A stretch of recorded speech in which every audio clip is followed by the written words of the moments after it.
You better get your life. Get your life. Yes, y'all. Come on now, sign up for ifyoucanmove.com. All right, go in and buy some things from Team LASHAE. Get your workout journey going. Y'all know how y'all do. It's about to be January. Y'all gonna have, wants and resolutions and all of that, and then y'all not gonna stick to them. So once y'all start it off right, okay, get y'all some TLC products to clean out all that food and alcohol that y'all drinking. Get you some Nutriverse to replenish you so you don't be out here getting sick and getting a cold.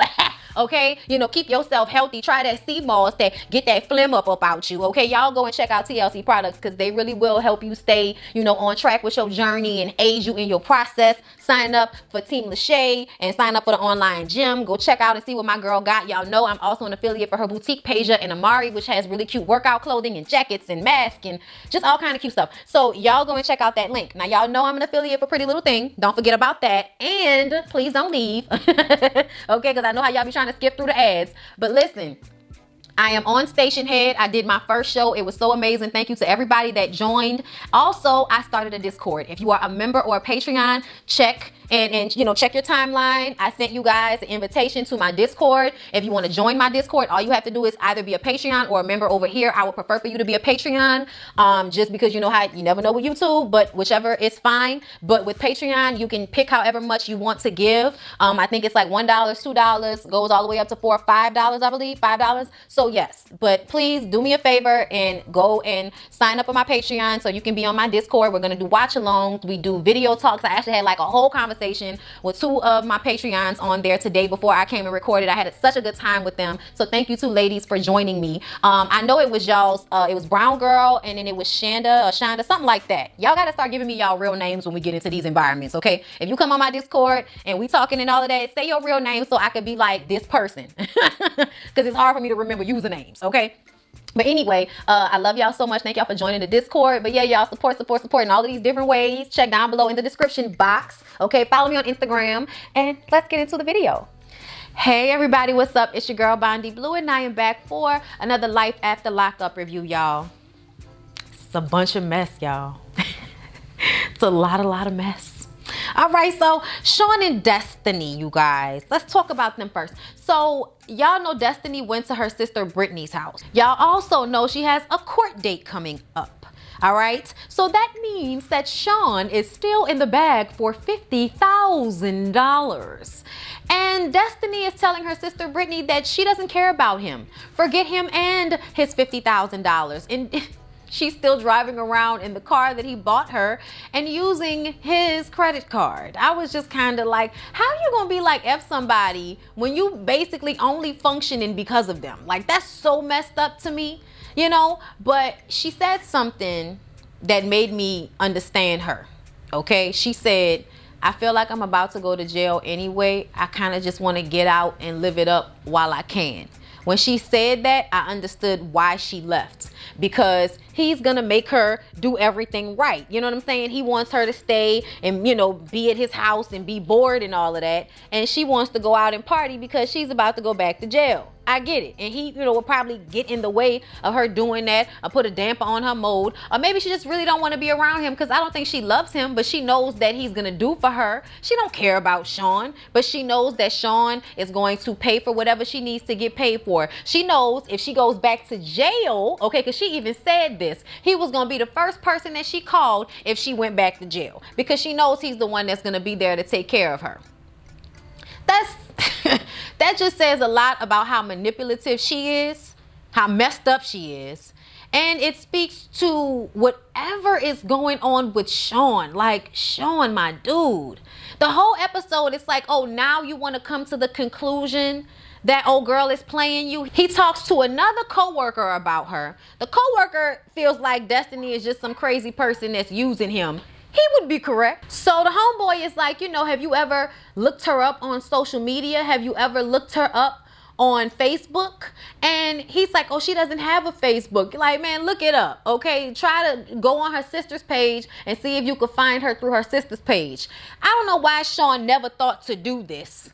Just saying. But he goes onto the social media page and finds her, but with a different last name, and then saying that she's engaged, and there are pictures of her and at least 2 other dudes on this page. So now Shawn has questions. I'm like, Shawn, you should have had questions a while ago. This shouldn't have been the straw that broke the camel's back for you, Shawn. But we're not going to ignore the fact that Shawn is a bit slow. Okay, and I don't mean that in a disrespectful way to anybody but Shawn, okay? Because I don't care. I don't care about what your disability is, because I feel like you are perfectly fine with letting a woman come in and ruin your relationship with your children. And it has nothing to do with anything other than the fact that you are selfish and want it all to be about what you want. And you want Destiny, so you are willing to put everything on the line for her, including your children. That doesn't make you have a disability. That just makes you a terrible father, in all honesty. But I'm sorry if I offended anybody by saying that. So now Shawn feels like this is a plot that Destiny had set up. And I'm like, yeah, duh. Sarah and Michael, y'all. So Sarah's boo Malcolm is still there, even though he's expressed how he can tell she still has feelings for Michael. He's there. He's making breakfast before her court date. Michael and her are going to court today to see if she can get full custody of the children, because she has full custody of the children. He doesn't live in the same state with them. He is not there on a daily basis. He doesn't even provide for them in an adequate way. So at the end of the day, like, why should you have a say so? Like, I don't understand why people feel like they should have a say so in a kid's life when they don't contribute to the welfare of that child in any way, shape, or form. Like, why do you feel like you deserve custody just because you're the sperm donor? Like, no, I don't think that should go like that. I'm sorry. He doesn't show up for court. You know why he didn't show up for court?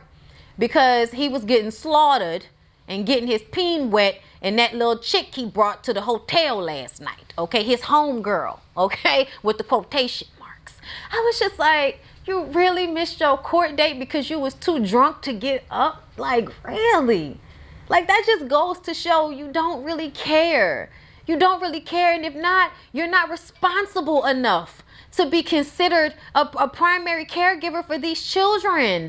Oh my God. I didn't get to find out what happened with the court case, but I guess we'll find out next week what transpired with the judge. All I do know is Sarah called him pissed off because she like, you couldn't even answer the phone for the judge.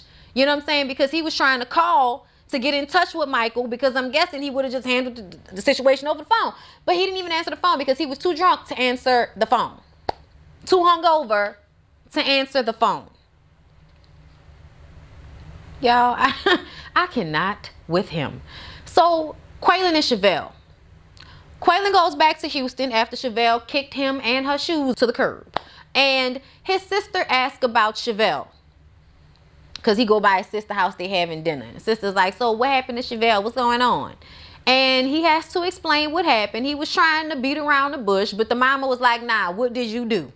And he says that there was another girl he was talking to that he had never met in real life, but that he was talking to online. The sister feels like he needs to just go ahead and be single anyway. They don't want him to be with Chevelle because they feel like Chevelle wants too much from him.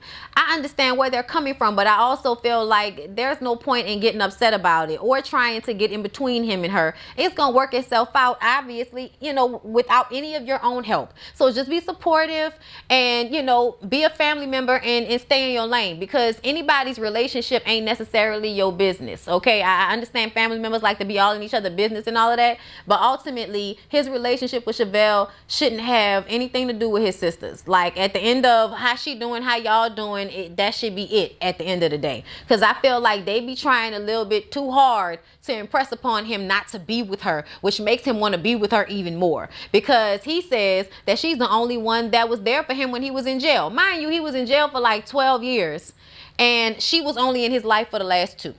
So his sister goes off because she like, I sent you money. I paid for this. I did that. I did this. And he was like, but where were you with the letters? And he gets upset and he storms out. Then he picks up something that was outside her door, a shovel or something like that, and then slams it down on the ground. Okay, he goes from that to the sister coming outside and them having a conversation. What you not gonna do? Okay, that's how she was the whole time. What you not gonna do? Okay, her wig was laid though. Okay, that sister knows she was pretty. But Here's the thing. Like she said, you the one that decided to rob that place and get put in jail. You made that decision. You did that. I had to get my own life together. I had to get my own shit together before I could be sending you anything or being there for you. I'm sorry, but you got yourself in that situation. But I understood what he was saying because he felt alone inside. He felt alone. And here comes Chevelle giving him all the attention and love that he needed in those last 2 years to, get him to the point where he could get out. So what he feels for her, is probably him feeling indebted, but also him feeling like she was there for me in a way that I needed when nobody was there for me like that. And that means something to him. And he wants to go back to Chevelle. He wants to be with Chevelle. He's just giving her time. But the truth of the matter is, he told her he didn't want to get married because he wasn't ready. He doesn't want to be in a committed relationship because he's not ready, but he still wants to be with you. So what you're going to have to decide is if you're going to be with him in the capacity in which he's telling you, and just stop tripping out and kicking your shoes and him out to the curb and just deal with it. You know what I'm saying? Until he's ready. You're either going to do that or you're going to let him go. But see, this being together and acting like you don't know what he gonna do after he done already told you, and then flipping out about it all the time, yeah, you gonna get enough of that, sis. I'm just saying, like you gonna stress your own self out, and you just making your daughter grow up in a toxic environment at the end of the day. Brittany and Marcelino. So Brittany goes to check on her mom. Her mom lost her apartment. Her mom is on the pills, aka synthetic heroin, and Brittany is going back to this motel that she used to stay at when she was with that man who was drugging her and prostituting her. Brittany has come a long way. I have to say, like, when I watch her on this show, I'm very, very happy for her. I'm so happy for her that she's gotten her life together, because from what she says, she really had terrible circumstances and she's beautiful now. You know what I'm saying? With Marcelino's crazy ass and her kids, she has a beautiful life now. It may not be perfect, but it's much better than being out here on these streets in this life and letting it, take away from your spirit and your body and your mind day by day, living in that type of darkness. I'm very happy for her. And to see her have to go back to this motel to see about her mom, she was like, I'm basically reliving my own trauma through my mom. That's terrible. And then she feels responsible for her mom. So she doesn't want to just leave her there because she doesn't want to feel like, she feels like she owes something to her mom. And it's like, she wasn't even there for you in the capacity that she was supposed to be. You don't owe her anything. But I understand how you feel. That's your mom. If you can help her, you want to. You don't want to just leave her, to be dead somewhere, because that's what's going to happen eventually. And you don't want to see that, and you don't want to hear that. Even though you're going to find relief in it, you don't want it to happen. So she's going to try to help her mom. And she says, if you go to meetings, she said, I will take time away from my family to take you to meetings every day if that's what it takes. If you do that, I will stay in your life. But if not, I can't be in your life. But this is the second time they've had this conversation. You know what I'm saying? This is not the first time they've had this conversation. I mean, on the show, I'm sure they've had this conversation many times before, but this is the first time that Brittany is in a position like this with her own children and her own life to be responsible for. And I can't go down this road with you because it's my road as well. I can't go down this road with you because I'm trying to be on the light side of things and you on the dark side, and me coming to the dark side to get you might fuck up my light. Okay. That's basically what's going on with Brittany. So, I really hope that her mom gets her shit together. I'm not sure if she will, but for Brittany's sake, I hope she does. Okay. What else is going on? Y'all, we got Amber back. I said, what the hell Amber doing here, y'all? Child, I didn't see Vince this episode, but what we're seeing from Amber is that she's working. She's trying to be manager at this restaurant. Honey is trying to get her paper the legit way. She doesn't want to have to look over her shoulder. Good. Here's the issue. Amber's mom is getting out of jail. Okay. Amber's mom was a queen pin. Okay. Biggest meth dealer through 3 counties in Georgia. All right. So her mom is coming home, and they were looking for Vince to be their little cushion, and I guess they benefactor or whatever. And now that Amber is no longer in a relationship with Vince and playing that game, she's wondering how her mom is going to feel about that. Well, her mom gets out of jail. They go out to eat and they talk. And her mom is like, you know, I know you really love Puppy. If you want to be with Puppy, that's fine. You know, Puppy is her girlfriend that's still in jail. Puppy's going to be getting out soon. Amber is actually staying with Puppy's mom right now. So it's obvious that, you know, Puppy and Amber are going to be in a relationship once Puppy gets out of jail. But Puppy and Amber's mom still kind of want her to be out here, I guess, tricking to get this money from Vince or from some other man child. I don't know. Whatever the situation is, when the mom was like, you know, asking her about Vince and was like, so what are we supposed to do? Kind of like, I was like, okay, so this may not be a good situation at all. This mom might get her daughter in a fucked up situation again.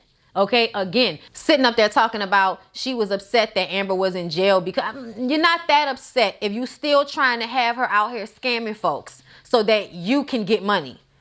You need to get a job just like she got a job.